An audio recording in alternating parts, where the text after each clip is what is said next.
तुम्हाला एक या सप्ताहाच्या निमित्ताने एक काम सांगतो, तेवढं करा, जास्त नाही, एकच सांगतो. शहराच्या आजूबाजूचे जेवढे खेडे आहेत ना आपले, तुम्हाला व्यवसाय करता येतात.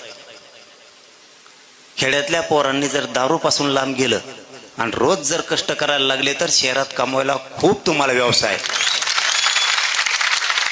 नेमकं होतंय काय, खेड्यापाड्यातल्या पोरांनी व्यवसाय करून शहराला भाजीपाला, दुधापासूनच्या सगळ्या गोष्टी पुरवायचं काम करायचं आणि कष्टानं श्रीमंत व्हायचं.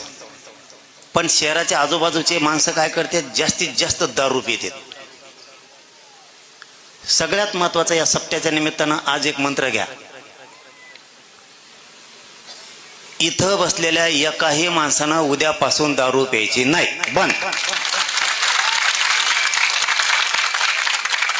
सुधारायला वेळच लागत नाही. आपण जर व्यसनापासून लांब गेलो तर सुधारायला वेळच लागत नाही.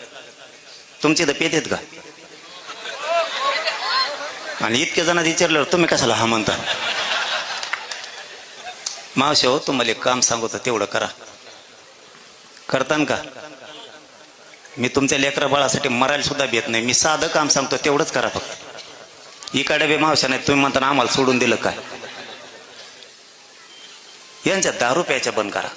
आणि याने जर तुमचं ऐकलं नाही ना, मला हळूच अंतरवली सांगा, यांना नीटच करतो तिकडे नेऊन. आणि यांच्या भाकरी बंद करून टाका. काही करीत नाही ती, दारू प्यायला भाकर बंद म्हणायच. तू त्याने काही केलं, मी आहे तुमचा भाऊ म्हणून तुमच्या मागं, मी बघतो त्याच्याकडे. तुम्हाला थोड्या लाजा वाटून द्या. नुसत्या टाळ्या काय वाजता बादा बादा बादा, लाजा वाटून द्या. तुम्हाला जर लाज आणि स्वाभिमान जर जिवंत असला ना तुमच्या अंगात, तर दारू प्यायचं बंद करा. साहेब, आपले पाहुणे रावळे सुद्धा नाव ठेवायला लागलेत आपल्याला, मित्र नाव ठेवायला लागलेत, गावातले लोक नाव ठेवतात.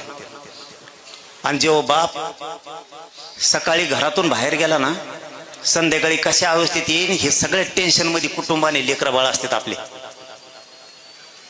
म्हणून आपण जर व्यसनापासून लांब गेलोत ना, सगळं सुखी होतं आणि आपली प्रगती सुद्धा होती.